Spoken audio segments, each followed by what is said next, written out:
It says I'm doing great. Oh, I had some. No, that was come out of it. There was some tears. I think you're gonna have to come closer if you want to report for my mother. Come on. Don't be so far away. Yeah, Mel. Woo! Got it. Got it. Hello. Hi, friend. Hi. Hi. Can you hear me? No. No. I can. Okay. There you go. Project. Okay. Okay. I'm so sorry, but like I'm not gonna be able to look at you. That's fine. No worries. No You don't need. have You're to. good. Here. Okay. Totally good. When all the stars in the sky align with the moon, will you love me? When the ocean breeze blows over my body and messes with my hair, will you still think I'm beautiful? When I can't get out of bed for days, my eyes are puffy from crying, will you run and hide? They say lightning never strikes in the same place twice, but the day I met you, it felt like my heart was hit with 100 lightning bolts.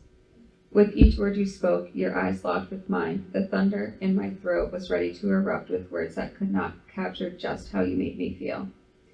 Each time you touched me, rain would pour from my skin. Our love was a storm, a hurricane crashing into the shore like it's never touched land before. They say lightning never strikes twice in the same place, but the day you left the storm in my body became calm, never striking the same place twice. Woo!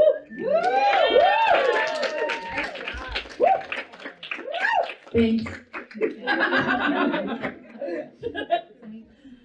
Yeah. Doing great. I was like, are you guys talking shit about me? No! No, got it.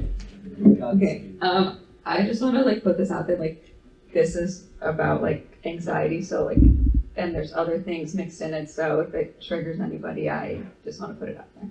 Thank you. Thank you. You're welcome. Okay. And if I cry, please don't judge me. Never. No judgment. We'll cry with you. Thanks. Okay. At 5 years old, I remember having to leave class once a week to see a woman who would play games with me.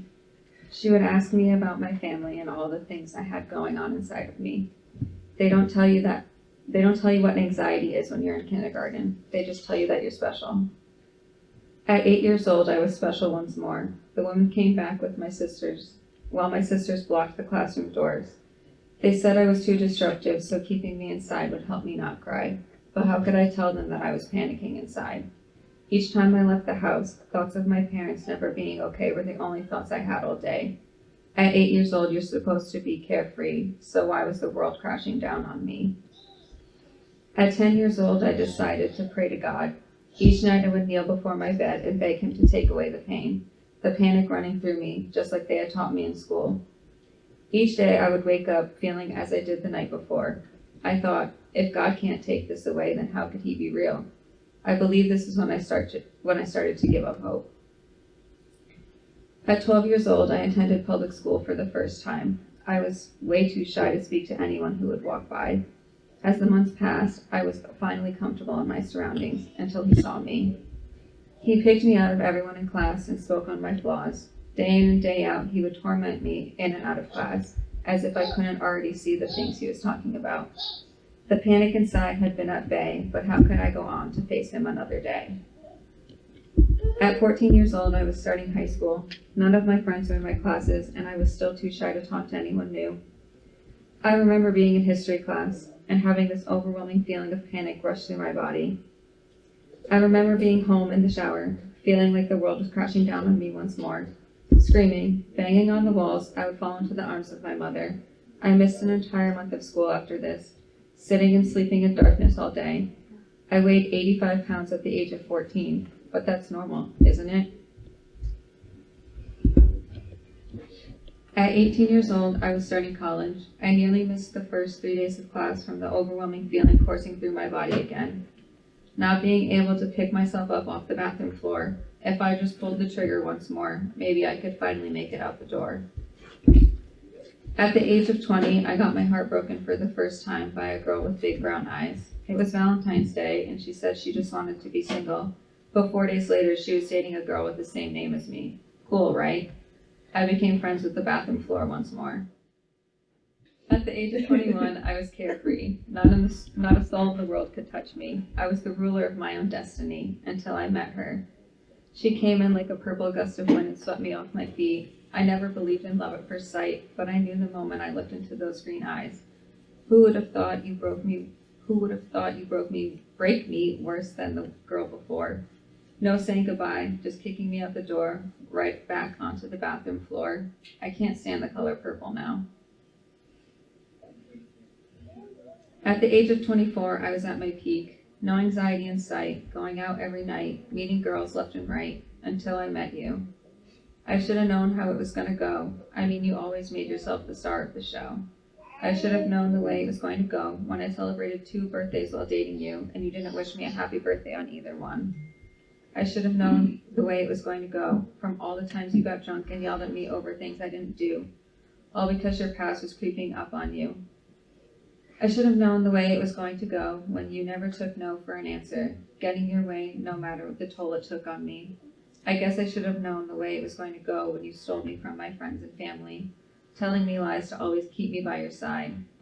Well, I really should have known when you told me your favorite color was purple. At the age of 26, I spent the first half of 2021 ridding my body of all the trauma you put me through. It took 2 months for you to finally leave me alone after our breakup, and 2 weeks after that to run into the arms of another girl. I heard she was amazing and everything you hoped for. The wedding bells were knocking at your door. I went online only to find you didn't want my trauma to end, because you had to tell your friends how horrible I was, how ugly I was, how fat I was, how toxic I was, how I made you want to end your life. But don't forget to tell those friends and to tell those wedding bells how 2 weeks before you were knocking at my door, begging for me to try once more. I turned 27 and I thought I found heaven in a girl who wished me a happy birthday. Although it didn't work out, I have no doubt that I finally rid myself of the person you turned me into. At the age of 28, I told myself it's never too late, and I met a girl who liked to wear pearls and walked in like she owned the place. The curls of her hair made me stare, and that smile on her face took my breath away. She taught me a lot on how to say no, just not to her, because that's not how it goes. She taught me a lot about the world, since ours was so different, according to her. As months went by, she became my ride or die, but we never rode off together. Her fuse was short, as was our love, and that was our biggest downfall. I thought you were the one when you handed me the loaded I thought you were the one when you handed me the loaded gun and blamed me for all of our problems. There was never a goodbye, only trauma-filled cries with me on the bathroom floor.